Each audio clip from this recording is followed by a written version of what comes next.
Imagine a year where the heroic hero, the damsel in distress, and the European scientist go and fight the worst kind of bad alien creatures imaginable. Middle-aged white men. Oh my god, what year is that, Zach?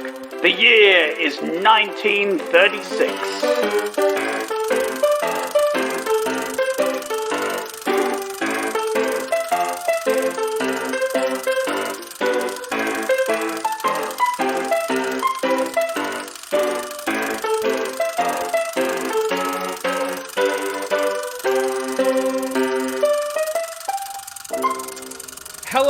Oh my god. Hello and welcome to Oldie But... Move out of the way. Hello and welcome to Oldie But a Goodie. It's so fucking loud. I'm so sorry. My name is Sandro. I'm falling through time to review movies. The year is 1936. I'm here in Berlin. I just was like, you know, the big thing's coming up in like 3 years, and I wanted to check out this place because I haven't been here yet. I wanted to check this place out before, you know, everything kind of goes to shit. But oh my god, Berlin is so fucking busy. Move out of the way. Oh my goodness. Aye. You are so slow. Can you like walk faster, please? Oh my god.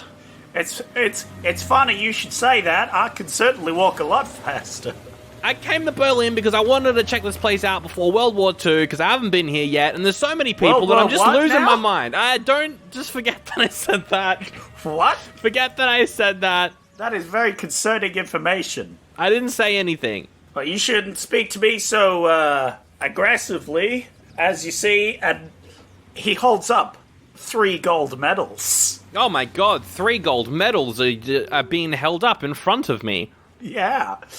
Because I'm Jesse Owens, who won, 4 gold medals at the 1936 Olympic Games. Oh, you're an Olympic medalist. Oh, that's very... I'm sorry for calling you a slow walker. You've earned that slow walk, sir.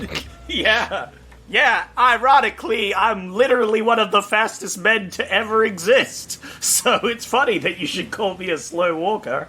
What are you doing here in Berlin? It's literally the 1936 Summer Olympic Games in Berlin. Oh, they're being held in... Oh, right, they're being held in Berlin. Gotcha. Oh, so that means that you're at the peak of your... I'm so sorry for calling you a slow walker because you must have been running so much recently. Yeah, no, I did the 100 meters, the long jump, the 200 meters, and the 4x100 meter relay. Wow, that's amazing. I'm literally the most successful athlete at the games. Oh, that's great. Anyway, I've really got to go chat with my family after winning all these 4 gold medals, you know? Yeah, you shouldn't be chatting to random people. Some of my 9 brethren. 9 family members. 9 just brothers and sisters. That is a useless bit of information that I did not need, Jesse Owens. Yeah, well, it was an interesting fact that I thought you should know that I have a lot of brothers and sisters. Good lord. Okay. Anyway. Oh my goodness. Whoa, it is a very crowded area around here, Sandra. It is. Yeah, sorry, I was just checking out Berlin. I wanted to come here before the war. Oh, yeah, that made sense. Yeah. Did you have to come at the Olympic Games time? This is going to be terrible for recording. I just randomly appear at a random week during the year. It just happens to be the Olympic Games. Anyway, let's break into this random house. Yeah, I'm sure there'll be no consequences for that. I'll just quickly bust through this window. Yeah, smash that window. Oh, weird, it sounded like plates. Let me... Yeah, I was going to say, that sounded exactly like when we smashed plates earlier. Yeah, that's so odd. All right, cool. Yeah, no, here we go. This is a nice spot. Oh, I got some beer. I'm going to have some of that. Those the famous German beers. Oh, that looks nice. Yeah, I just stolen it from this poor family. Yeah, I wonder whose family this is. I'm sure it's not important. There's a painting over there. They're definitely a painter. I wonder whose house this is. Let me have a look over there. There's a... No, I'm not doing this bit. I'm not doing the bit. Yeah. They're a painter. Go on. No. I'm not continuing the bit. I'm not continuing the bit. This bit's done. All right. We're reviewing Flash Gordon. And the reason why I've got that guy on the mind is because characters just casually did Nazi salutes during this whole movie. But anyway, Flash Gordon, Zach, you chose it. And let me just start this off by saying this is not a movie. This is a serial. It's a 13-part serial. Kind of like an early version of a TV show where you'd go to the cinema every week and see 20 minutes of action-packed adventure and romance. And what did you think of Flash Gordon, Zach? What did you think of this? First off, we have two things we need to go over. First, as you keenly pointed out, World War II hasn't happened yet, right? We are 3 years away. 3 years away. I mean, Hitler's in the zeitgeist. Yeah. You know, these ideas are in the zeitgeist. It's about to go down. There's political tensions in the air. Yeah, but the big, don't do that specific salute with your arm didn't really become, associated with a certain group of people till after that. It's true. But you can also point and laugh at it. Yes, you can. Oh, you can point and laugh at it, all right. I don't know what else you're doing during this. Yeah, when they started doing that, and also the fact that it was the Hawkmen too, I was like, that's kind of funny. Oh, okay. Well, that sort of answers my my next question. What? Because this was 4 hours, and I watched all 4 hours. My fucking God. All right. I wasn't fully attentive during all 4 of it. I may have missed a thing or two. Yep. Just being distracted doing other things. Yep. But I had it on screen. I was listening to it the whole time. Oh my goodness. And I watched all 4 hours of it. You at least got to the Birdman, which is important because that means you met the King Birdman, who is one of the better characters. Certainly a character. Certainly a character. I took down timestamps as to when I paused and when I stopped watching and stuff. So I have not seen all of this. It was so fucking bad that I couldn't finish it, and also it was 4 hours long. Wow, you're savage on this. I mean, it wasn't amazing, but I watched the first half an hour of it, which was like an episode and a half somewhere else, and then I watched the entirety of the rest of it back to back. Oh my God, sir. Yeah. And you stayed awake? I can't even do that for classic Doctor Who. I've got to take a break every hour. And I love Doctor Who. And this is basically Doctor Who, but without the interesting characters. I did have to force myself to watch it, but I think I enjoyed myself. I think I actually enjoyed it. Did you have drinks while watching this?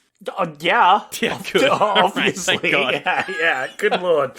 But if another middle-aged man that was a weird alien monster was on screen and having to fight Flash Gordon, I might have tapped out. Oh, for sure. It was driving me a little crazy. That's part of why I tuned out, was because I've got pattern recognition with this sort of stuff. It's why I can't watch stuff like Avatar: The Last Airbender. Like, the first few episodes are just the same story over and over again. Wow. It's why I don't enjoy The Bad Batch, the new Star Wars series, because every episode is like, we've got to go get this container and transport it to here. The episodic stuff, I mean, not the story arc episodes. Those ones are good. I think because I've got that pattern recognition, this is just the same thing over and over and over and over and over again for 4 hours. Yeah. They get captured, they fight. There's alien, they leave. They get captured, they fight. There's alien, they leave. Yeah, it does suffer from that a lot. And I feel like it would be better if you were seeing it, I don't know, one episode a week. Mm-hmm. Where one episode's like 20 minutes. And then you've got to be like, oh man, I can't wait till next week to see what happens, you know? Or if you were reading it in a comic book form once a month. Yeah. Once a month as well. Could be good. That would be pretty good. Yeah, we kind of watched this in the worst possible way by cramming it in a couple days. Yeah, I was genuinely thinking about going and watching the 1980 Flash Gordon, which is the actual movie. Yeah, but this is what Flash Gordon is. Yeah. And where it came from. The 1980 movie is like fans of this trying to make a movie. Yeah. I know. But like, then it would have just been like a movie instead of the episode things. Well, there is a movie version of this. It was re-edited, I think like 4 or 5 years later for international markets, and it was called Rocket Ship. Oh, that's cool. It's like an hour and a half. But anyway, so I watched I watched it differently to you. I watched the first hour completely sober. I watched all of this sober because I did not have time to watch this in the evening, so I watched it in like the afternoon. I watched the first hour in one day, went off, did work, came back, was going to watch more, but did not feel like it. So then this afternoon, I watched about 45 minutes. Nice. This afternoon. So I got to like an hour 45, and I was like, I don't like this. So then I started playing The Binding of Isaac while watching. Ooh, I got to 2 hours and 38 minutes before I gave up. Nice. Okay. So I got to when they escape the... Well, spoilers. That's all spoilers. We'll get to that in spoilers. Whoa. Escaping? Oh my god, Sandro. Spoilers. I was probably better suited to watching this, so it's just as well that I was the one that sat down and watching this, because I didn't mind the repetition so much. Okay. Like, I knew it was coming, but I was also interested in kind of like what they were going to do slightly different. I don't know, that kept me going. What did drive me insane were the recaps. Oh my god, the fucking anime recaps. Yeah, they had shut up. They're not anime. This is literally before that. This is before anime. I know, but technically my point counts because they are recaps that then got popularized again because of anime. Yeah. They had these title screens which had the recaps, which were fine. But sometimes they would start the episode off by doing the last bit of the previous episode. But like the last 3 minutes of the previous episode. Yeah. The last 3 minutes. They completely just rehash them. And oh my god. I'm turning insane. To be fair, this was about after 3 hours straight of watching Flash Gordon. So I was going a little kooky. I wasn't sure if I had cracked at this point. I was just replaying Flash Gordon in my head. Yeah. But it was enjoyable. It was alright. Yeah, you messaged me at some point being like, this does just feel like the old Doctor Who stories. Yeah. And it does, except, like, the format is classic Doctor Who from the 60s. But classic Doctor Who from the 60s has the character of the Doctor, who is charismatic, interesting, drives the plot forward, and is fun. Whereas, and I know that this is blasphemy. Oh my god, who's gonna say it? But Flash Gordon sucks. Oh shit, he said it, ladies and gentlemen, on live recording. As a character, not live for you. Because he's not camp in this. The point of the 80s movie, I guess, is they took this but they made Flash Gordon campy. Whereas in this, it's just a white dude. He's slightly muscly. Yeah. He's very generic. Yeah. Which makes sense because this is the first superhero movie. First of all, this is the first ever superhero movie. This is also the movie that kind of made sci-fis as we know it be popular. Yeah. It's sort of normalized the sci-fi genre. Yeah, because at that point it was only in comic books. Now it's on the big screen. Yes, not on the level of a movie, and with like a quarter of the budget of a movie, but it is on the screen. I did find it amusing how just like generic he was, yet he had moments where it wasn't because he was an amazing character. It was just like he is the hero no matter what in the situation. So it's like someone goes to the princess of what's his face. She goes to gouge his eyes out, and he's like, "Nah, just fucking do it. I don't give a shit." Yeah, I'm the hero. I got plot armor. Like, come on. Yeah. And then she's like, "Oh, I can't do it to him." But he's like stoic to a fault. Yeah, he's got a bit of that I don't know, that himbo energy. Well, that is the character in later renditions as well. Yeah, he's got that energy for sure. But like, it makes sense that he's bland in this because at the time it was really only Flash Gordon. Buck Rogers was slightly earlier. I think he's like the first one. And then like John Carter of Mars was another popular superhero at the time, but that's more like a sci-fi adventure thing. So like, it's interesting that like this is kind of where it began, just a blank slate he's a good guy Yeah. sort of He dude. is heroic is his personality. Yeah. He's just constantly going around with his big chiseled chin being like, I'll save you, unhand that woman. Like, he does a lot of stupid things. Yeah. Just because it's like the heroic thing to do, which I found amusing. Like, he just constantly beats up on the guards, and they just kind of allow him to beat the guards up. They do. For a bit, I have to say, the bad guys are really chill in these episodes. Because they, like, kind of stand around and let Flash Gordon beat the shit out of them before they go, you know what, grab him.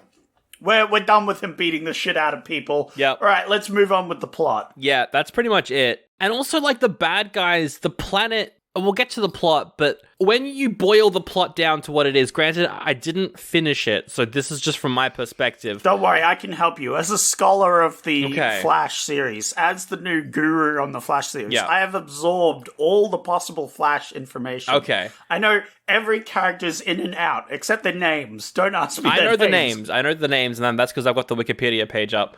The basic essence of the story, it's just a love triangle. That's what this is about. And Twilight is better. So, sorry. Whoa. No. But in this one, it's woman swooning after a man. Oh my goodness. What a development. There was other things. There was, Yes? the scientist. There's a scientist He was man. doing stuff. He just helps everyone. Yeah, including the bad guys, yeah.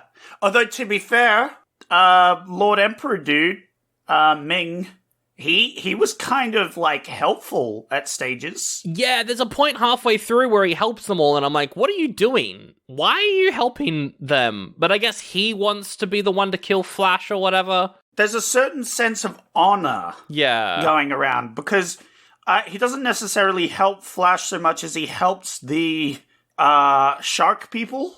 No spoilers on that one. We'll get to the shark people. We'll be throwing around a lot of names, and then we'll explain it in spoilers, but also don't watch this, so just have a listen to spoilers, it's fine. Wait. Just listen to spoilers. It's fine. I mean, some people might want to go back, but maybe it's best if you go watch the 1980s Flash Gordon.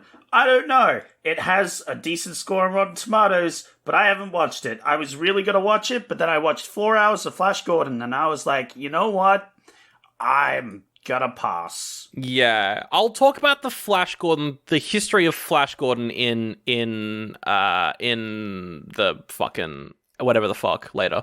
Yeah. But yeah, I want to talk about Emperor Ming, Emperor of the Universe. And look, there's a lot of stuff in Flash Gordon that hasn't aged well. For example, all the women characters are just there to fawn over Flash.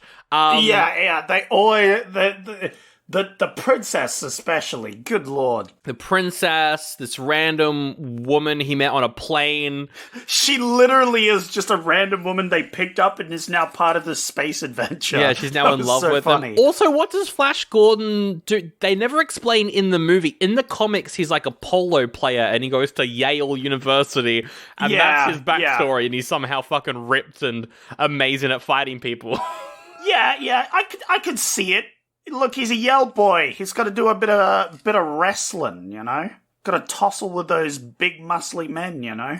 But yeah, so yeah, that hasn't aged well. All the women characters, but the big problem with this is Ming, Emperor Ming, is a white guy in a Fu Manchu outfit. Fu Manchu being the supervillain guy from like movies and stuff in like the early 1910s. Yeah. Incredibly racist. White guy playing vaguely Asian bad guy. Yeah. He doesn't do the voice. But it still feels racist whenever he talks. Like there's a slight thing there where I'm like, I'm not comfortable with this. I don't know. I didn't pick up on that so much. I did go like, okay, he's called Ming, which could just be an alien name, but it was probably more of just an Asian stereotype sort of thing. Yeah. And obviously he's meant to look a bit Asian, which kind of sucks. Yeah, I know particularly behind the scenes, the whole point of his look was to be like Fu Manchu, so he's definitely meant to be Asian. Yeah. It wasn't totally bad. Like, it could have been a lot worse. Oh, 100%, it could have been worse. But, yeah, not great. And it's something that they've continued, like, he looks like that in the 1980s movie, too. And he's played by a white guy in that one, too. So I'm just like, I don't know. Yeah. I don't know. I'm very... I don't like it. What else can I say about this? The costumes were good. Yeah, the costumes were fun. As I have alluded to, there's a lot of the bad guys are middle-aged white men in different outfits. Yep. And it's very obvious. And sometimes it is not great. Sometimes it's pretty fun. First of all, did you recognize any of the sets and props from this movie? This is a Universal film, by the way. This was made by Universal Studios. The statue of their god Yeah. is the same one they used in The Mummy. Yep, it is. Correct? Yeah, I noticed that one, which was fine. I was like, that's kind of silly, but whatever. The inside of Emperor Ming's palace is the watchtower from Frankenstein. Oh, yep. A lot of the sci-fi gadgetry is from Frankenstein. Yeah. That's obviously from Frankenstein. Yeah. Yeah, but I chalk that down to more like generic laboratory sort of thing. Like, they're making the best with what they've got. Like, this is an early version of a TV show. TV shows reuse props from other shows all the time. Yeah. I thought the props were good for this. That was one of my big ups for this, was I felt like I was running around on this weird planet in strange castles and other things. The sets were pretty good. Yeah. I did notice that specifically that statue, though. Everything else I think I kind of overlooked, but that statue in particular, I was like, that is an Egyptian statue. Actually, I think I know which specific Egyptian statue that is. But yeah, no, this serial, I mean, without this, we wouldn't have Star Wars. Without this, we wouldn't have Star Trek, probably, because without... Yeah, like, without this, we wouldn't have any of the sci-fi, like Doctor Who, any of the sci-fi that we love. It starts here. So you've got to respect it. I just didn't enjoy it, and I'm giving it an oldie. How about you?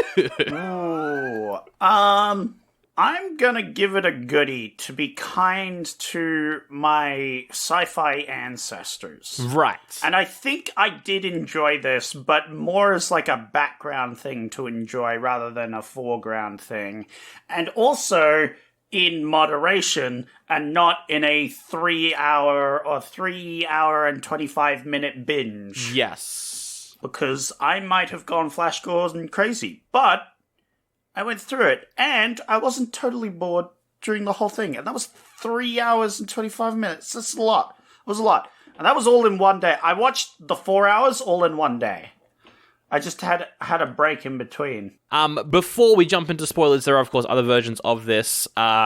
This was followed up by 2 sequels, which is Flash Gordon's Trip to Mars. He goes to Mars, and Ming's there. And then Flash Gordon Conquers the Universe, which, I don't know, he goes and does stuff. He conquers the universe, supposedly. There's the 1980s movie. A lot of people have expressed interest in making a version of this, like...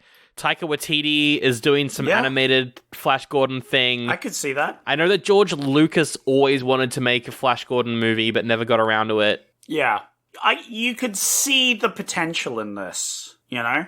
Yeah, but it's also like, does anyone... Because, like, they made a movie version of John Carter, and no one cared. Yeah, that's the problem. Nowadays, no one would care.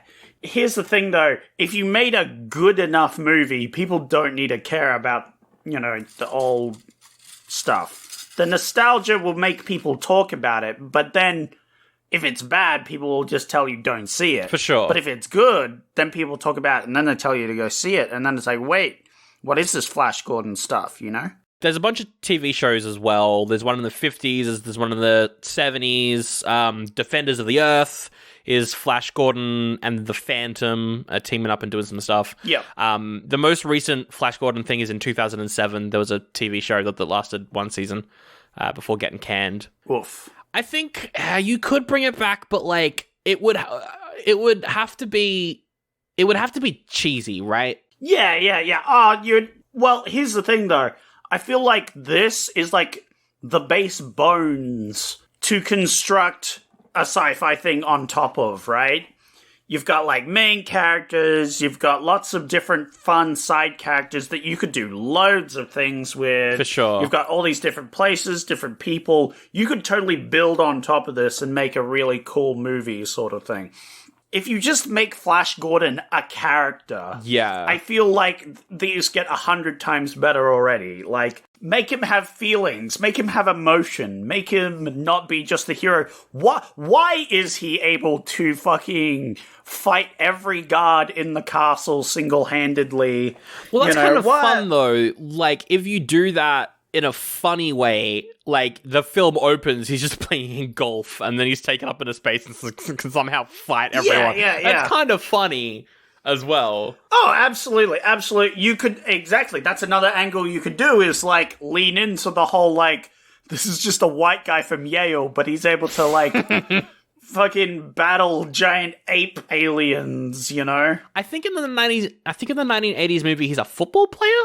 I think they changed it a little bit. Well, that would make more sense. We will have to do that maybe on Patreon at some point. I do want to review that. Or we just cover 1980 at some point on the show. I don't know.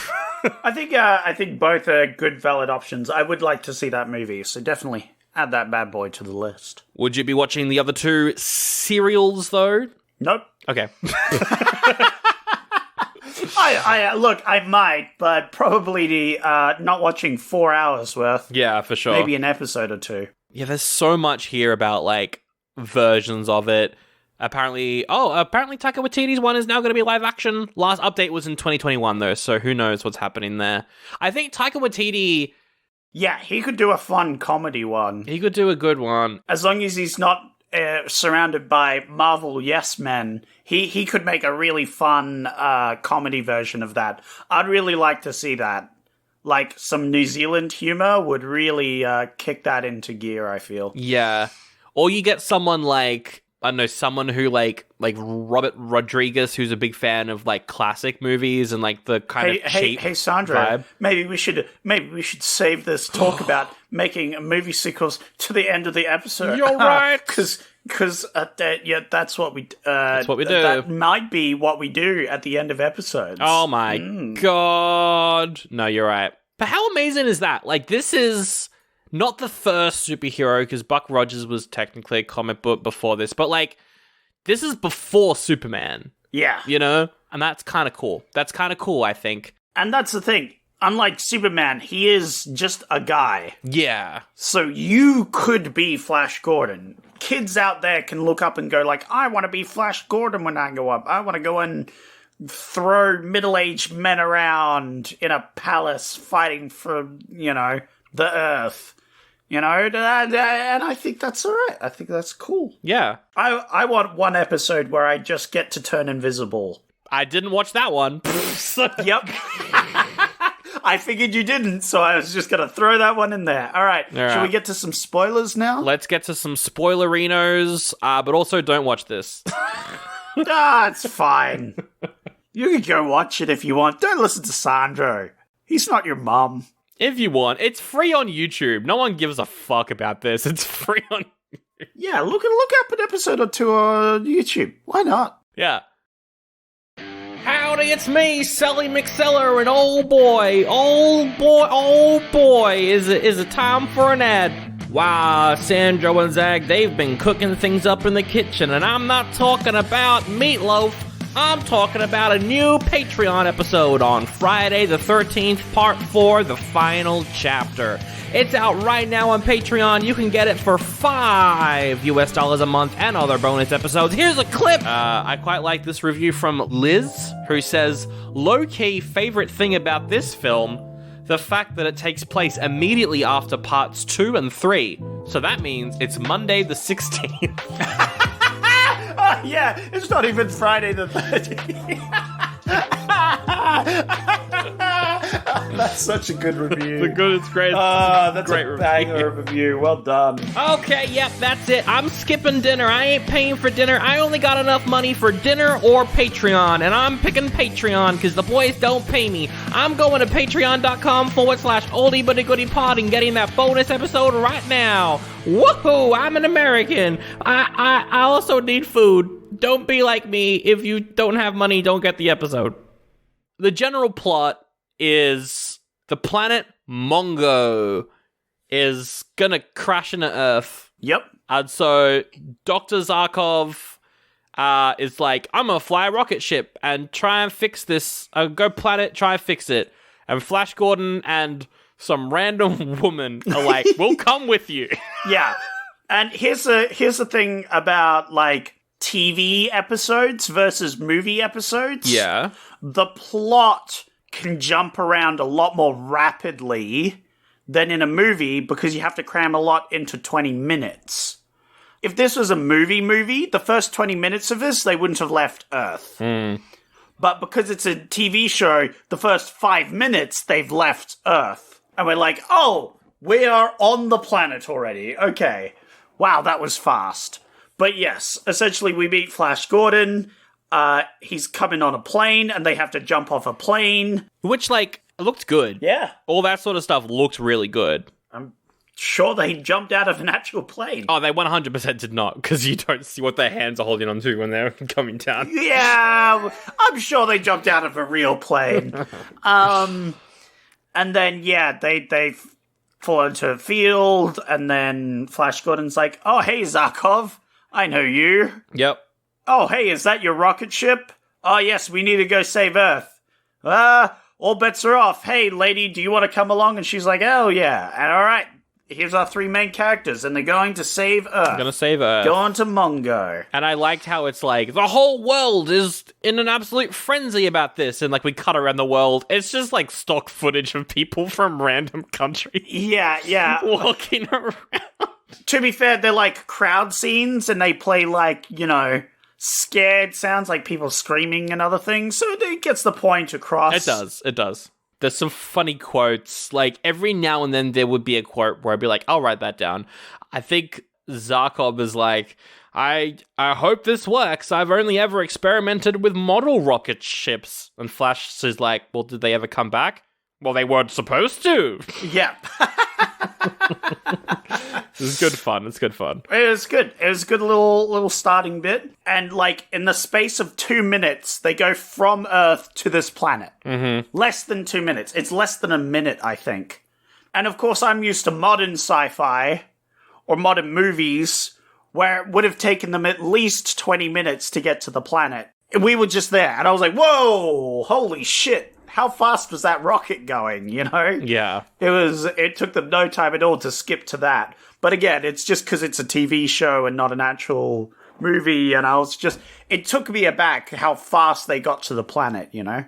Anyway, they land on the planet. And there's giant lizard monsters. Oh my god. Oh my the lizard. Oh, it's just giant lizards again. Man, it's space iguanas. To be the fair, fiercest of land animals. To be fair, like, while I was watching this, I was looking up panels from the original comic because I wanted to kind of see what the character design is. In the comic, they land on Mongo and it's just giant lizards. So, I mean... Yeah. Well, that's it. Yeah. No. And that was it. They are giant lizards. I love the old, like... giant monsters and how they were just like animals that they used cameras to make them look giant. I think that's awesome. I think we need to bring that back. They're fucking awesome. I think in color it would be obvious though. Yeah, in color it's obvious, but I'm thinking more like animated series. Animated series where, let's go Pacific Rim or something. Where you've got all these crazy monster things.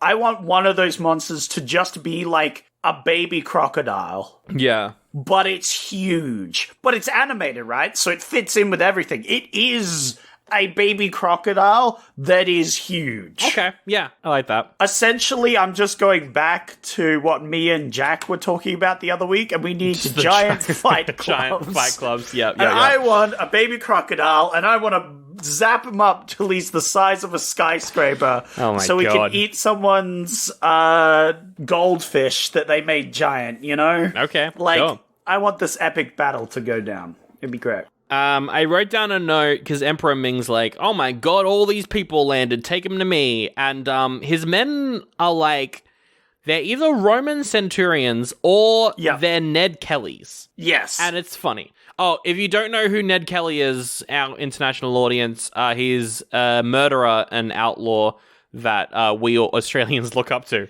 True Australian hero. We all look up to him for some reason.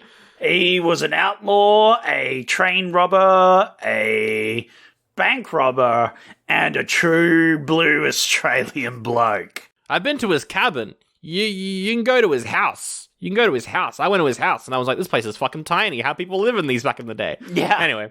Yeah, it's just, like, metal armor. Yeah. They're wearing knight's armor, these space aliens.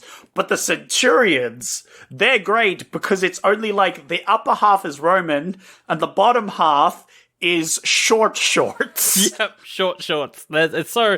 There's a scene where I think Zarkov is, like, doing experiments. He's just wearing a leotard, and I'm like, bring this back. Yeah. Bring middle-aged white men just wearing leotards and sci-fis. Yeah, It's great. Yeah, It's very funny. I like Zarkov's uniform thing, where he has, like, a bit of a fancy leotard thing, but he's got, like, bits on it and stuff. He looks cool. Yeah. He looks way better than the Centurions, which have top half metal, bottom half short shorts. I was like, yeah, you're protected up the top. Yes. But what's protecting someone from kicking you in the nards? I was very concerned. I guess all the wildlife on this planet is massive, so it would take them a lot of effort to try and attack your legs. It's more convenient for them to try and attack your upper half. So I guess maybe that's the idea. I don't know. But they also have ray guns they have to deal with. So I'm wondering, like, what if someone ray guns you in the leg? It's a very odd sci-fi because, I mean, it's an early sci-fi, so it would make sense. But they've got, like, swords, like actual proper metal swords, and then some ray guns. And I'm like, why not just have ray guns? Here, I've got an answer for you. Yeah? It's because you can't let off ray guns in a ship. The whole ship would blow up. Yeah, you miss the guy you're shooting at, you hit the wall. Yep. The wall explodes. Yep. Do you know what's outside the ship? Space. You die. You're dead. So that's why you use swords in space. That's why swords in space, kind of smart idea. The other explanation is swords are really fucking cool, Sandro. Swords are cool. Swords are cool, but we get to the first technical note that I have. Oh, no. Swords are cool, yes. But I don't know if you noticed, but the audio of this is very interesting because when they're shooting a fight scene, usually you would have the fighting, right? And then in post-production, you would put in the cling, clang of the swords as they're hitting each other. In this, they've got one boom mic. It's maybe like few meters away, quite a while away. It's not that close to the action so that they don't get hit. The sound guy doesn't get hit. And so you just hear, cling, clang, but it's like really far away. And that was funny. Yeah. So what I'm hearing is you're advocating for sound guys to get stabbed in the line of action, is what I'm hearing. I'm just saying that this was a cheap TV show and they did not know how to put sound effects in. Yeah. It's fair. It's a fair criticism, although you can't just say, well, it was very early on. Yeah, maybe they figured out post-production editing a bit more later on. But yes, it was rather funny that there was just the sort of background clinking and clanging. Yeah. It was like background clinking and clacking, epic music, and the camera was right in the action too. So it was just a slight disconnect to make you kind of laugh at it. It was it was great. I think this whole time I chuckled a lot. I think during every episode there was something I chuckled at.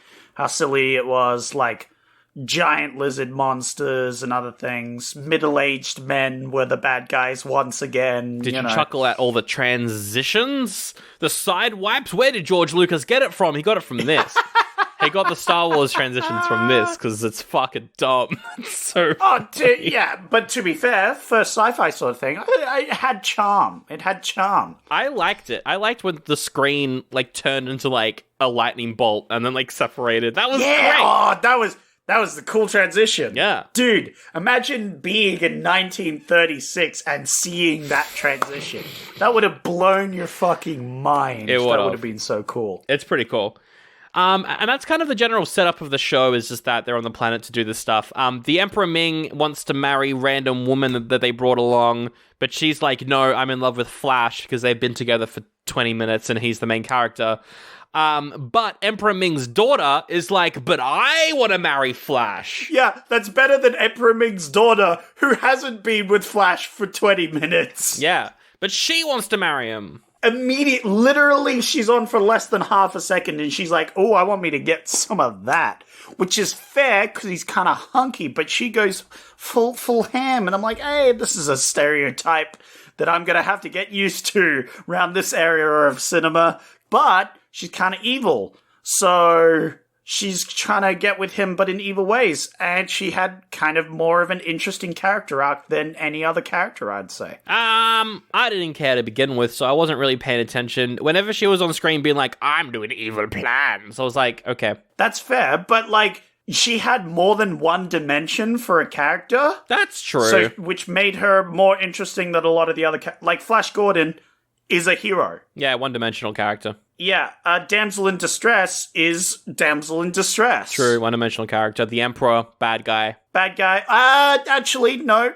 He is an emperor, so he does emperor-like things where he has to help his kingdom out, which I thought was pretty interesting. I genuinely thought that was interesting, where he was like, okay, I've got to help the shark people because their city is sinking. I've got to help them out. Shark man. Because they're part of his kingdom and all that. And I was like, oh, okay, he's helping people out. He's helping people out. He's not like comically evil. No. He's smart evil, which is nice. I wasn't expecting that. I was expecting him to be more comic book villain evil, like, oh yeah, the shark people are dying, let me help them die, sort of thing, you know.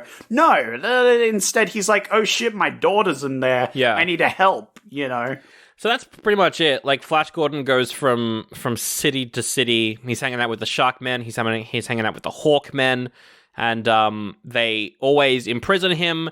And then he escapes. And then the city's going to get destroyed because of something that the princess did or whatever. And then they come in and save him. And then they go to the next place. All right, I'm going to give a quick TLDR on the story. You got them arrive. They get captured. Yep. Scientist simps to bad guy. Yeah, Zarkov is always like, I'm gonna help everyone. I'm helping everyone. I'm a great man. I'm Italian, apparently. Yep. Which was interesting. That was immediately like, I wasn't expecting that. Yeah. But he kind of half helps the Emperor, half helps like everyone. Like, he's just kind of the scientist and people are kind of chill. Like, the bad guys always recognize his intelligence and go, yes, it's way more useful for you to just be a scientist over here doing this. We trust you completely. And that's fine. Their trust is well placed because he never betrays them, really. No, it's true. He always helps everyone that he says he's going to help. Then, what's his face? Flash Gordon escape. They get captured by the shark people. Shark Man. Before Sharkman, I want to talk about Crab Dragon. Best alien in the whole movie. Absolutely, Crab Dragon. It's a dragon with crab hands. That's it. I was like, Crab Dragon, that was the best part in the whole thing for me. Oh, absolutely. It peaked early with Crab Dragon, and then I was just... Absolutely. That's why none of the other aliens did it for me, because Crab Dragon was so cool. Crab Dragon is the coolest thing, and the most terrifying, I think. Pretty scary. And he's also, like, kind of integral to the plot as well. He has a lot of bits. Yeah, there was shark people who, spoiler, are dolphin people. Yeah. I'll get to that in a second. You got air people, the sky people. Oh, air people who there's the prince. He's the rightful ruler or whatever the fuck, right? Well, he's not a sky person. Oh, he was he's like the previous ruler of Emperor Ming's kingdom. Oh, okay. He was usurped by Emperor Ming. Gotcha. Yeah, I didn't follow that storyline to its conclusion, so... Yeah. I'll get to that in a second. You've got the lion people. Yeah, lion people. Lion people are pretty bamped. I didn't know it, but I'm actually a lion person in real life. What? I did not know. Wow. Yeah, because they're just hairy middle-aged men. Yeah. And We're not middle-aged. Hang on a second. I mean, we are. We are old. give me a couple of years and I will look exactly like that lion man. But they just hate the Emperor and are fighting him, and one of them tags along for the adventure. Yeah. Shenanigans. Hawkmen after that. No, the Hawkmen were the Airmen. I just called them Airmen because I'm dumb. I called them Hawkmen. Hawkman, yeah. Hawkmen are the one doing the Nazi salutes, and the king of the Hawkmen just laughs a lot. He's like, ha ha ha ha ha. Yeah, I'm so glad you got to see that because I was like, what the fuck is his character? Half his line are him going, oh, and he's like kind of honorable too. And I'm like, what? This is odd. A lot of the characters are, Sandro. They are. A lot of the bad guys are honorable, including Ming. He's a bit more honorable, although a lot of the time he'll say something, and then the characters will go to the side and go, all right, we shouldn't trust Ming, though. He said this, but he's probably going to betray us. But then they do it anyway, and then he betrays them. Yeah. Well, that sort of thing. And so there's a little bit more honorable things, like, it's not just black and white. I mean, it is, though, because it's in black and white. Bloody got him! Got him, Tish! Comedy! But the Sky King, the Hawk King, he turns into kind of like a good-ish guy. He's like the enemy of my enemy is my friend sort of situation, right? For sure. Because he doesn't like Emperor Ming and tries to fuck with Emperor Ming, and Emperor Ming tries to fuck with him. Anyway, the princess, the Space Emperor Ming's daughter, becomes the new ruler. Oh. Yeah. Whoa. And Gordon goes home. And that's the show. They defeat Ming, she becomes ruler, and then they leave. Yeah, but there's a few bits in there that I want to touch on. But do they stop Earth from colliding with Mongo? Yeah, that happens in the first couple of episodes. You probably should have picked that up, but I'm sure you weren't paying attention. No, because there was a flashback in, like, episode fucking 9 where they're like, oh my god, the planet's coming towards us and sending us signals. Yeah, but Emperor Ming can control the planet. Oh, right, okay. Yeah. He literally just goes, oh yeah, I control the planet. And so in the first episode, I think... I don't think it's the first episode. It was in the first episode. It's in the first episode they solved that problem, Sandro. Well... Literally, the first 10 minutes of the show, the scientist guy, right? Yeah. He goes up to Emperor Ming and is like, hey, wouldn't it be better instead of, destroying Earth, that you enslaved Earth? Oh. That you took control of Earth. Okay. And Emperor Ming's like, okay. All right. Cool. And so I can forgive you for missing that bit, because it's literally like that 5-minute scene solves the entire problem of the Earth being destroyed. Yeah, I wasn't paying, because I remember that first scene where it's Ming and Zarkov, I wasn't paying attention. I distinctly remember being like, I should be paying attention to this, but I just wasn't. Yeah. I must have been on my phone. So you missed literally them saving the planet. That is so because funny. It's just in that 5-minute scene. That is so funny. Because that problem's at the start. That's their, like, leading problem. At the start of the film is that they need to save planet Earth. That's solved in the first episode. The rest of it's just them getting captured and them trying to leave. I've got a couple notes for the Sharkmen section of the story. During Sharkmen, there is a scene where, because they obviously are like underwater and stuff, they've got like an underwater hangar. It's like a giant room that they fill with water so that the ship can come in and out and stuff and etc. and all that sort of stuff. Makes sense. Except the room is obviously just a brick room with a tiny ship in it, because the bricks look like normal bricks that we use for houses and not small bricks that you could then make it look like a giant hangar. No, Sandra, those were giant bricks. But no, because it looked like a brick room. But they were giant bricks. I thought that was very funny. I went, ha ha ha, that is so obvious. That is very silly. That was very funny. My thing was that the shark men breathe air. Yep. Very distinctly, they breathe air. They, in fact, have oxygen masks and everything. Well, the shark men are just swimmers. They've got swimming caps on. Yeah, They're just yeah. guys who like to go swimming. That's all they are. No. Well, I'll give them the benefit of the doubt. I think those, like, flippers and other things, they're part of them. Okay. They're real. Yep, all right. But they are dolphin men. They are dolphin men. They are not shark men. They are just propaganda. They have spread propaganda to the galaxy that they're like, oh yeah, we're the shark men. Shark men, but they're actually just dolphin men. By the way, I didn't mention this at the start. I should have mentioned. Thank God everyone speaks English. Am I right? Oh my That God. made this way easier to watch. Am I right? It's true. Also, why is the Sharkmen's coat of arms an octopus? I mean, we later find out because Flash Gordon has to fight an octopus in the episode called Battling the Sea Beast. Except, no, he doesn't. He doesn't battle the Sea Beast. The chapter was called Battling the Sea Beast, and I was like, fuck yeah, he's going to fight a giant octopus. No, he doesn't. He just gets grabbed by the octopus, and then the princess saves him, and the octopus suffocates. To be fair, I'm angry. That I feel like that's better than them spoiling the entire episode with the like next week. I wonder what happens to Flash Gordon. Anyway, join us next week on Flash Gordon escapes the current problem that he's in. They did that, I think it's during the cliffhanger where you see the crab dragon. Yes. They're like, and in the next episode, captured by shark men. And I was like, wait, is that meant to be a shark man? Yeah. And later on, they have the dragon again. Yeah. But he's not in the episode. It's like, join us next week. Like, he has some problem.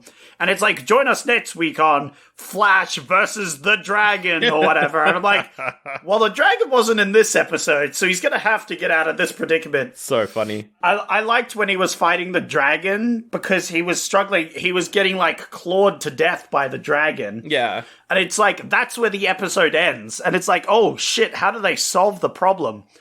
The Lion Man just comes in and shoots it at the start of the next episode. Yeah. So all the cliffhangers, and this is one thing that, like, I respect about Doctor Who, because even current day Doctor Who, whenever they do a two-parter, they do these sort of cliffhangers, where it's like, oh my god, they're in mortal danger, and then it's the start of the episode, I don't know, someone has a net, and they put it under them, like, if they're falling down. Yeah. Like, and Doctor Who still does that to this day, just cliffhangers, where it's like, oh my god, the Cybermen have cornered them, and then, like, you start part 2 and it's like, I don't know, Rose's mum opens a door.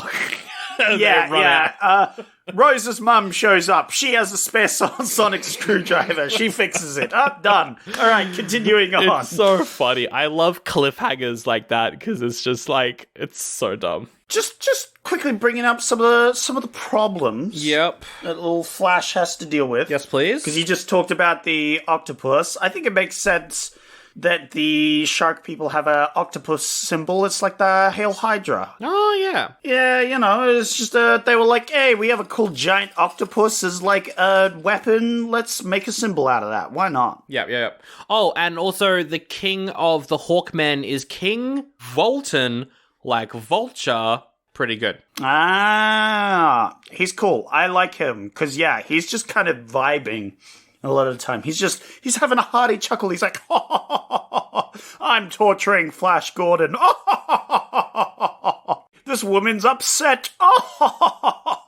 Hey, look, I have a bear in my palace. Oh, he's got a bear. I have a bear. Oh, yeah, the anime recaps on the bear confuse me. Yeah. Because they go back because I think the cliffhanger is, he's like, Dale, marry me or face the bear, because everyone wants to marry her. Or face the bear, raw, bear comes out, and he's like, no, go back in there, bear. And then he walks towards the camera, and then the episode ends. But the recap picked up before he even let the bear out. Yeah, so I was like, wait, is he letting the bear out again? What's going on? Because at this point, I'm already playing Binding of Isaac, so I'm barely paying attention. That happens a few times, where they play the first, 3 minutes, the last 3 minutes of the episode, and it is very confusing.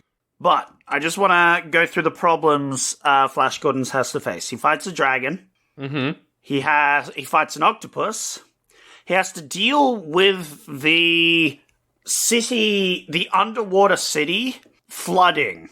He has to deal with the Hawkmen, and then escape them or deal with them. Then they have to deal with the Hawk City collapsing because it's held up by rays. And then, of course, they have to deal with Emperor Ming.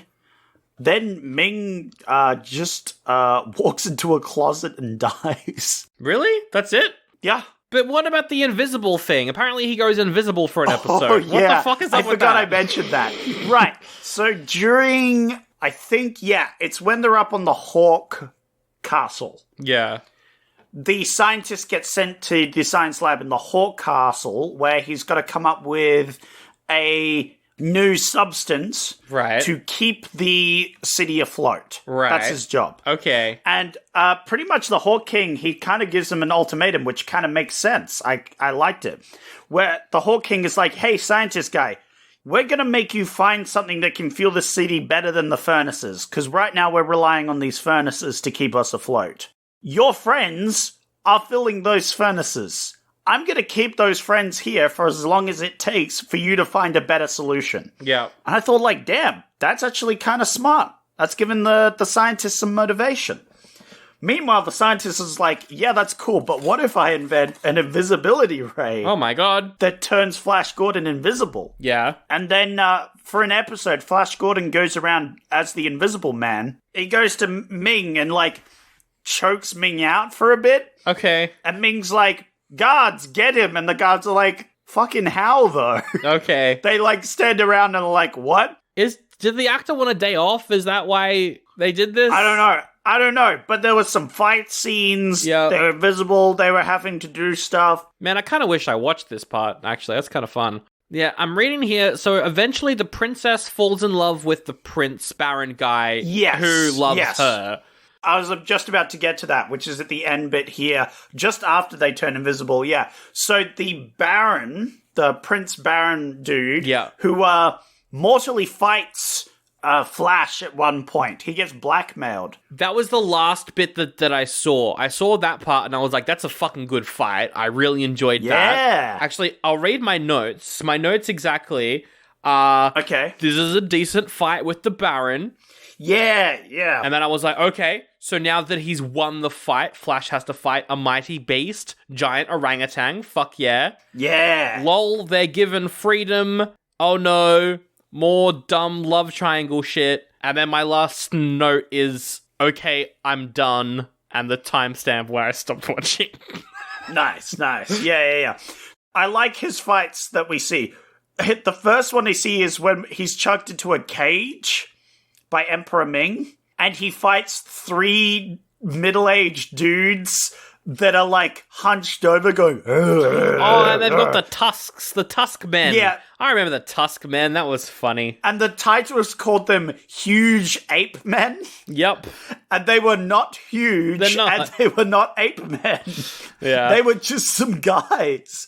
It was guys with very tusks. funny. So stupid. To be fair, a lot of these episodes are Flash Gordon's fighting something, and he's kind of getting wrecked by it, and it's his friends that help him. Yeah, which I liked. It's interesting as well, because, we haven't talked about this, but he was played by Buster Crabbe. That's a cool name. Buster Crabbe. They both have incredible names. That's great. I think he was Flash Gordon in all 3 sequels. He also played Buck Rogers at some point, which is funny, because they were competing comic book series. But he's actually, he is an Olympic swimmer as well. He's an Olympic swimmer who then became an actor. There you go. He was Tarzan for a bunch as well, I think. Yeah. He's a big hunky boy, so it makes sense. He's not an amazing actor. It makes sense that he would be doing TV serial stuff over movies. Yeah. Because he's not charismatic enough to really lead these films. Yeah, but also I feel like in these episodes it's hard for him to be charismatic. His character isn't charismatic, it's heroic. True. So he doesn't get his time to shine, But that being said, he might not have been the most charismatic of actors. I mean, like, we compare it to Captain Blood last week, who was all charisma. Yeah, Captain Blood, that is very fair. Yeah. If you could compare it to something else that was around that time, Captain Blood was way more charismatic than this character. But also, I haven't seen his Tarzan movies, so maybe he's amazing in those. I don't know. I won't watch them because I don't care. But I feel like you're right. He is just kind of blank, but he's like how Harry Potter's the main character, right? Right, and he's the most boring character in the whole series. Yeah. The whole reason is because they don't give him any personality whatsoever, so you can apply your personality onto him. Yeah, for sure. The idea is that kids in the audience, young boys with ray guns, are like, yeah, I want to be Flash Gordon, you know? I'm going to be heroic and save the thing.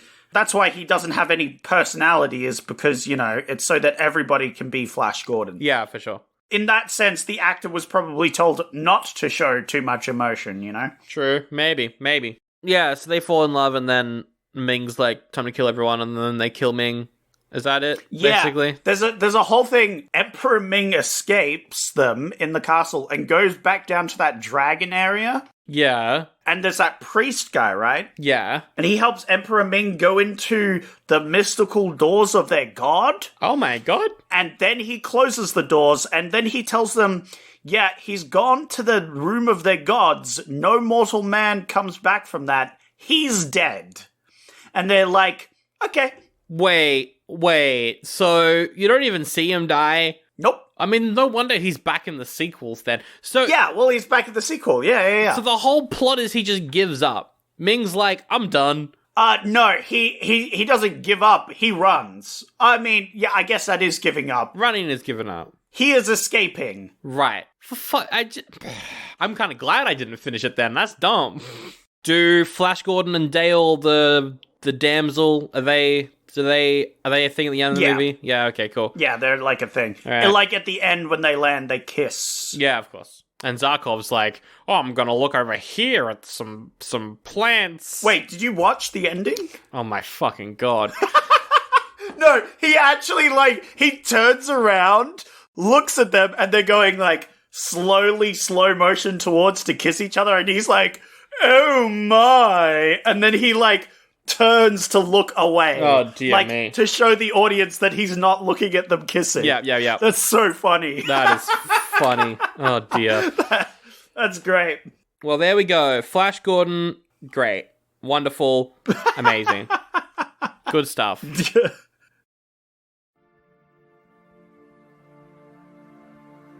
Hi, I'm Jacob Gerstel, and welcome to Tales from the Witcher.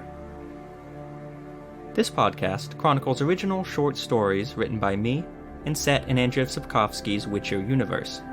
The stories themselves are based on the adventures of my Witcher tabletop role-playing group that I run weekly for my friends. I novelize what happens after each session and record them here for you to enjoy. I have a lot of free time on my hands. We'll follow the exploits of a stoic bear school witcher, an alcoholic elven sorcerer, a resourceful craftsman, and a lively bard, as they try to stay alive during the Third Northern War. There's action and adventure, magic in the mundane, scheming and politics, elves and dwarves, war and peace, and, because it's The Witcher, a touch of philosophy. If you're a fan of the Witcher universe, serialized audiobooks, tabletop actual play reports, or fantasy in general, then this podcast is for you. I'll see you every Wednesday on the continent. That's Not Canon Productions podcast. Okay, so let's come up with our own remake. How do you want to do this? Because there's so many writers and directors who have been attached to this previously. Like George Lucas wanted to do something. Matthew Vaughn, who does Kingsman, he wanted to do it. Oh, yeah, that could be good. Taika Waititi as well. What do you, are we just going to try and pick someone who's not already been involved in a Flash Gordon thing? Yeah, I could see George Lucas back in the day doing this, though, like a classic Star Wars thing. I mean, Star Wars is very Flash Gordon-y. It's like a natural progression of the sci-fi genre, so it makes sense, right? Yeah, so Star Wars is basically Hidden Fortress meets Flash Gordon. It's just Yeah. borderline a rip-off of the two of them. Yeah, but it's like it improves on both things. Instead of swords, they have lightsabers. Yeah, no, for sure. Like, it's definitely an improvement. Though maybe not of Hidden Fortress. That could be really good. But anyway, Yeah. it's definitely an improvement over Flash Gordon. I keep going to say Buck Rogers for some reason. Anyway. But yeah, I don't think George Lucas would want to do it now. No. Obviously, now he wouldn't do that nowadays. But, like, that's the sort of vibe. Like an Indiana Jones, almost. Like, sort of deal. What? The Daniels, who made Everything Everywhere All at Once. Oh, yeah? They also made the Daniel Radcliffe His Dead Body movie. They made that one. And then they made... Swiss Army Man? Yeah, they made Swiss Army The Man. greatest movie of all time? And then they won all the Oscars with Everything Everywhere All at Once. I feel like they would make something cheesy and dumb. Yeah. No, I'm fully on board. If they made Swiss Army Man the greatest movie ever made, starring Daniel Radcliffe... Yeah, I'm on board. They could do something, because it needs to be a little wacky. It needs to be wacky, and Everything All at Once, it's like wacky. Bloody normies love that movie. Yeah. So, like, that's what we want for Flash Gordon. We want normies on board, right? The whole point of that is it was massively normie, Yeah. you know? Well, I mean, kinda. It was like a Rick and Morty episode. It was like tricks you into thinking it's kind of like weird and quirky, but it's just normie. Well, that's it. It's weird and quirky, but it appeals to everyone. Yeah. So I think, yeah, they would be a good director. But who do you want to play Flash Gordon? Like, who? Like, Chris Pratt? No. Tom Hopper. No. He could actually, he could though. do it, yeah. But we've also done him twice in a row, Zach. Yeah, I know. I really just brought him up because I Danny love... DeVito. He's too... Danny DeVito as Emperor Ming, though. Oh, I was going to say James Corden as Emperor Ming. James Corden. Oh, God, Because, no. like, then we can get him cancelled for being racist. Big brain. Okay. Big brain. Okay. But how about we just let James Corden, do regular James Corden thing and not be in our movie. Good point. And then cancel him for being racist, because he probably is. Who's Flash Gordon? Who is Flash Gordon? We already did Chris Hemsworth last week, but he's perfect. He's perfect. Let's have a look. Yeah, like Chris Hemsworth would be a classic. Henry Cavill? He's not cheesy enough. He's not. I feel like he could. Yeah, I don't see it. Okay, that's fine.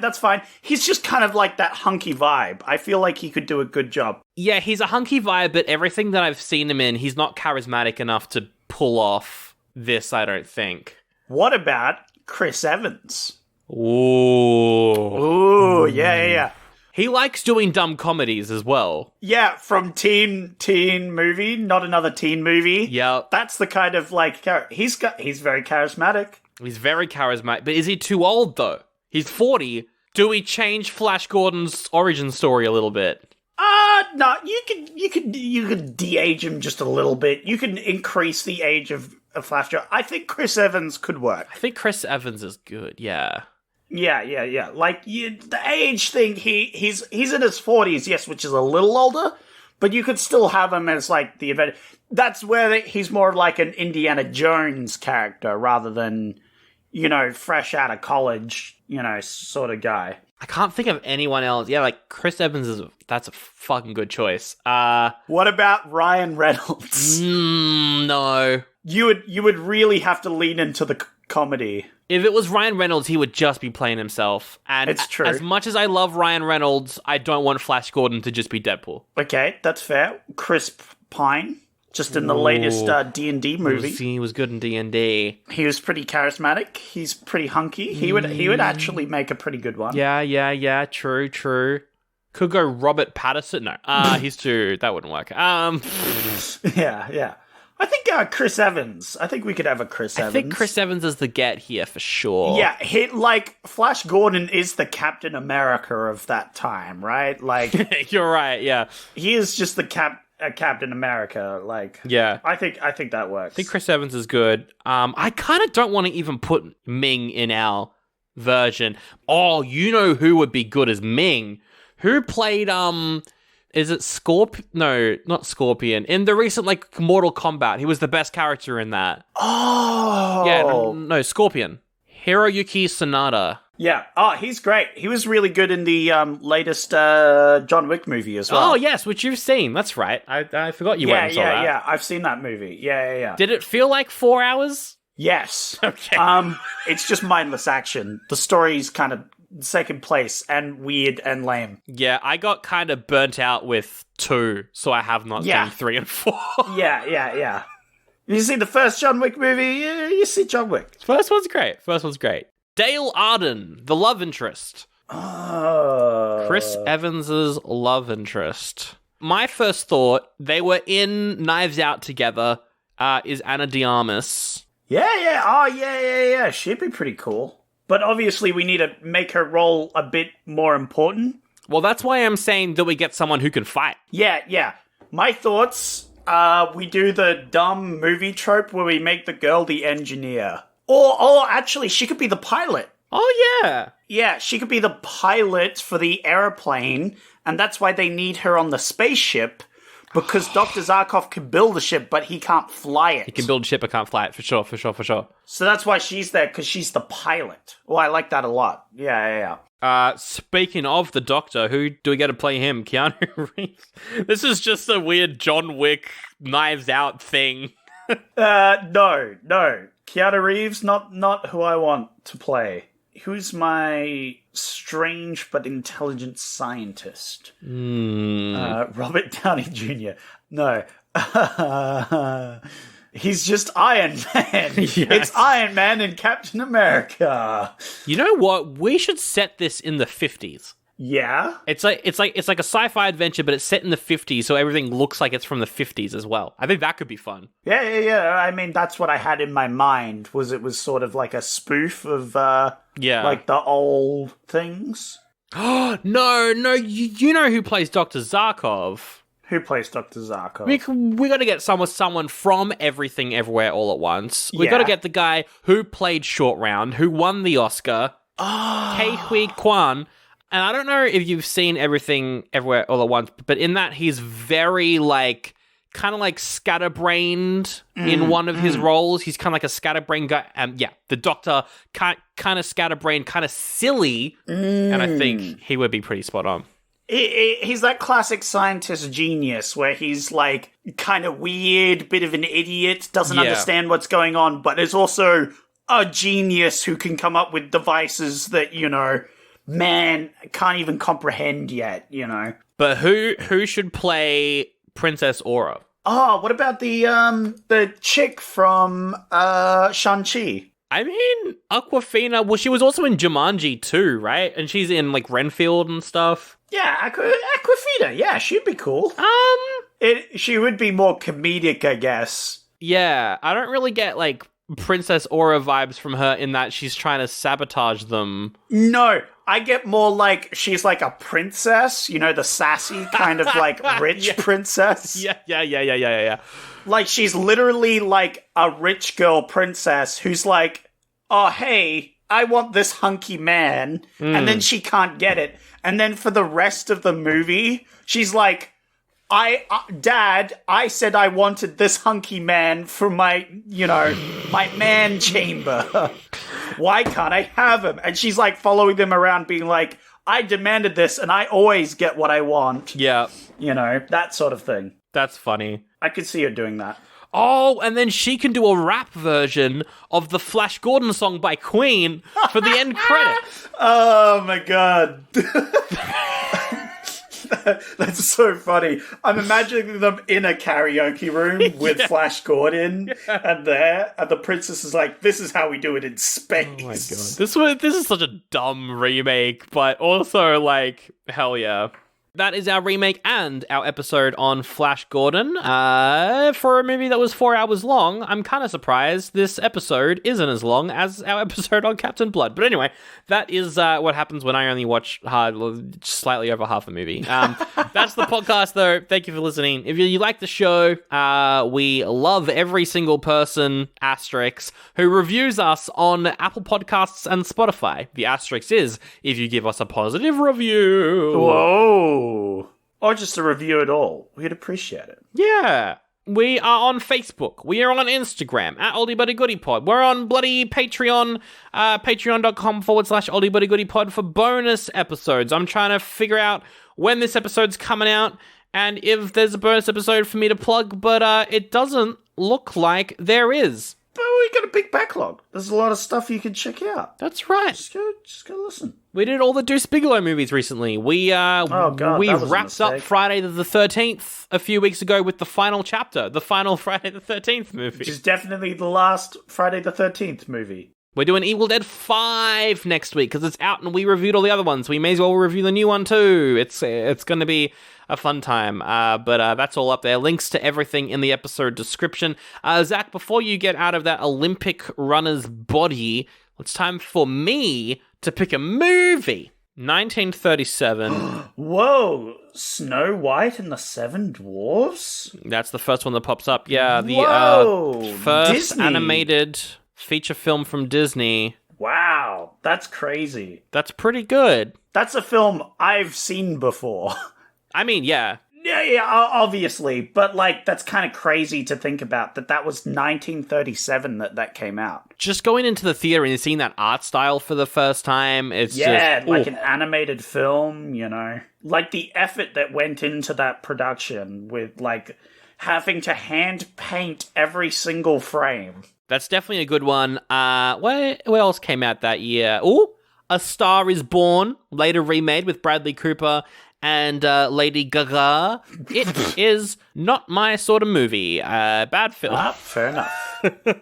What about The Last Train from Madrid? Oh, yeah. It's about a newsman and a beauty and a fugitive are amongst those escaping by train from the Spanish Civil War. Oh, here's another one I've seen before. The film Heidi by Shirley Temple, where I think she's an orphan and does orphan stuff. She sings and she's a little girl who's cute and everyone's like, aw. Nice. Pretty good film. I remember watching that one when I was a kid. Ooh, A Day at the Races. But Sandro, Yes. we've been beating around the bush. What movie have you already picked before we even did this little segment? Well, Zach, the movie that I've already picked is a fun one. The movie that I'm picking, it's by a director that we've already seen a film of, and we will probably see a film of his again, because it's the guy who did Treasure Island and also The Wizard of Oz. But it's a movie that I've got a very, very vivid memory watching when I was a very young kid. Whoa, you've seen it? I've seen it before. Wait, this is the Snow White movie. No, I'm not picking Snow White. Oh, okay. It's too popular. Everyone knows it. I want to pick something that not many people have seen. I want to pick something that I think that you would really enjoy based off Treasure Island. It's a movie called Captain's Courageous. Captain's Courageous. One of my favorite sort of movies, which is a guy goes on boat to become better person sort of movies. I love that genre. Hornblower, Captain's Courageous, and other movies. This looks very interesting. Another sea-vention, piratey, well, not actually piratey, but just sort of sea-themed sort of movie. This looks interesting. I have not seen it since I think I was younger than 10. I think I was maybe 8 watching this with my dad, and something happened while I was watching this during a very particular scene, and I will never forget it. A tennis ball went through my window at a very particular scene in this movie and made a loud crash, and I just remember that very well. It's a fun film. I think it's like this like rich kid, like he accidentally ends up on a fishing boat? Yeah. It's an all-around fun time. Yeah. This looks very cool. This looks very interesting. I'm excited to watch this, because this is a bit different from our usual go-to, so... Yes. Well, that's it. Like, you picked Flash Gordon, which was a bit of a out-of-left-field choice. Yeah. Only because I really wanted to see what this Flash Gordon stuff was about, and I'm glad I did. Yeah, no, definitely. All right, next week, I'm doing it Captain's Courageous. We would probably get better views with Snow White, but we're doing Captain's Courageous. Yeah, that's it.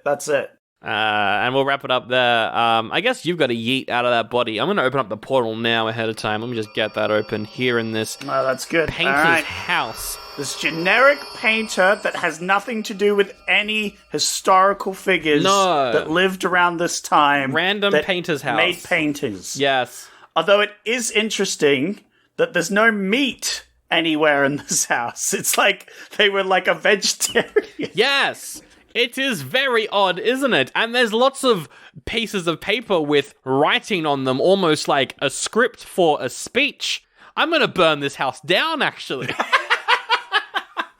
That's a good idea. Good idea, just in case. Just in case. It could be anyone's house, obviously. We have no indication of whose house it could be. But just in case, on the way out, we just burn this house there. That's right. Because it could be... anyway, it doesn't matter. It could be anyone's house. That's right. I won't kill him as a baby, but I'll burn his house.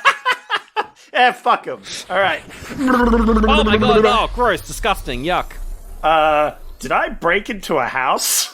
No. I'm gonna leave before I get arrested. Cool. I go back to the Olympic Games, sir. Yep, I will. You know what? I'm gonna make some more records before... What? Did you say World War II was gonna happen? Yep. I'm gonna prepare for that ahead of time. Yeah, no, good. I'd say go to America, because they're not gonna get involved until... something involving an actor called Ben Affleck. It's all complicated. They won't get involved for a while, so just go over to America. You should be fine. Oh, wait, weren't you born in America? Yep. Orleans. Alright, just go home then, I guess. Alright, I'll go home. See you later. I'll become a fighter pilot, probably. Really? I don't know that yet, but that's what I'm gonna do, yep. You become a fighter pilot? I mean, you're thinking of becoming a fighter? You are kind of incredible, sir. Yeah, he was kind of great. Alright. Well, I'm just gonna drop a match. Oh no, how'd that get there? Oh no, the whole house is on fire. I'm gonna walk through this portal. Oh, look out, that orphan's stuck in the fire. Wow! Yeah, alright, you can come with me, that's fine. I'm trying to think of a punchline. Oh no, look, it's Hitler. He's coming through the door. Oh no, and you've set his house on fire. Oh no. Oh no! Oh, he's not played by Taika Waititi at all. What is this? What is going on?